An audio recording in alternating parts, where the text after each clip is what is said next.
কক্সবাজারের চকরিয়ায় জুমা পরবর্তী নিজ গৃহে পুত্রের হাতে পিতা হত্যার ঘটনা ঘটেছে। ঘটনাটি ঘটেছে ২২ মে শুক্রবার দুপুর ১:৫৫ দিকে চকরিয়া পৌরসভা ৬ নং ওয়ার্ড মৌলবীরকুম বাজার এলাকায়। নিহত ব্যক্তিটি হলেন স্থানীয় মৃত আব্দুস সমদের পুত্র খলিলুর রহমান। প্রত্যক্ষদর্শীরা জানান, পুত্র মিনার নেশাগ্রস্ত ছিল। কয়েক মাস আগে পিতা খলিল তাকে জেলে দিয়েছিলেন। জেল থেকে এসে এলাকার কয়েকজন চিহ্নিত দখলবাজদের ইন্ধনে পিতাকে হত্যা করেছে মিনার। ঘটনার পরপর এলাকাবাসী ধাওয়া দিয়ে ঘাতক মিনারকে আটক করে পুলিশে দিয়েছে। আহত খলিলকে উদ্ধার করে চকরিয়া উপজেলা স্বাস্থ্য কমপ্লেক্সে নিয়ে গেলে কর্তব্যরত চিকিৎসক তাকে মৃত ঘোষণা করেন। এই ঘটনায় মামলার প্রস্তুতি নিচ্ছেন বলে জানান চকরিয়া থানার ভারপ্রাপ্ত কর্মকর্তা ওসি মনির হোসেন।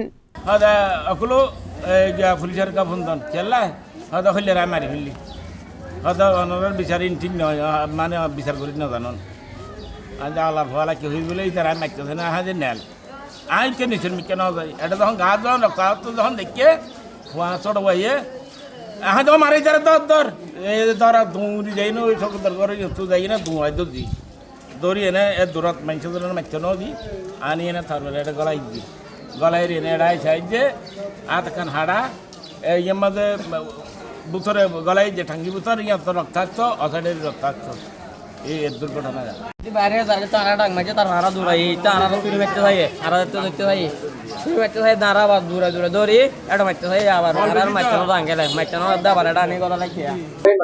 আর ভাইয়ের নাম এদের মিনার, যে বিয়ে শাদী করছে। আর আব্বার নাম এদের মোহাম্মদ খলিল সদর, মৌলিকুম বাজার ৬ নম্বর ওয়ার্ড।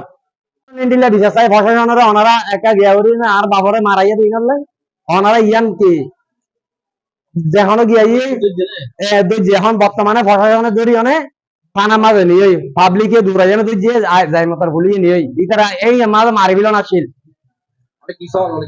ইতারা এই মারি বিলন শাস্তি চাই ডাইরেক্ট মারি বিলন আর বাবর দিলে ওরে মাঝে জুনে গিয়া করাই দিলে কোন ধরে আইছে কোন ধর বিচারে নিলে শাস্তি চাই আই। মূল ঘটনা হচ্ছে সবাই তো নামাজ পড়ে বাসায় গেছে খানা খাওয়ার জন্য, বলে এখন হঠাৎ করে এখান থেকে কল করে একজন বলতেছে যে ওই সমস্যা পুলিশ নাকি মেরে ফেলছে। মারছে জিজ্ঞেস করলাম, বলতেছে ছেলে মারছে। তো ছেলে কোনটা যে কিছুদিন আগে ওনাকে জেলেও দিয়েছিল যেহেতু নেশাগ্রস্ত। ওরা হচ্ছে পুলিশ সদরের ৪ নম্বর বাচ্চা, ৪ নম্বর ছেলে। ৪ নম্বর ছেলে হচ্ছে ও নেশাগ্রস্ত। নেশাগ্রস্ত পরবর্তীতে বাপকে হত্যা করার আগে আজ থেকে ১৫-২০ দিন আগে ওর বড় মেয়ে যিনি মারা গেছে, ওনার বড় মেয়ে আমাকে বলতে স্টেশনে বলতেছে যে ওনার ছেলে ওনার ভাই এরকম এরকম করতেছে, বিশ্ব উচ্ছৃঙ্খল করতেছে, ও পরিবারে কাউকে না কাউকে হত্যা করবে। এর পরবর্তীতে গিয়ে ওরে জেল হাজতে দেয়, ওর পরিবার মিলে জেল হাজতে এলাকাবাসী থেকে পরামর্শ নিয়ে জেল থেকে আসার পরে ও উচ্ছৃঙ্খল হয়ে গেছে। ও গুটি কেটে যায়, এরকম করে বাপকে মারতে যায়, মাকে মারতে যায়, আর ওর ভাই আছে কয়েকটা, ওর ভাইদের মারতে যায়। একটার পর একটা ঘটনা হতে হতে শেষ প্রান্তে গিয়ে আর জুমার নামাজের সময় খলিল সদাগর নামাজ পড়তে গেছে।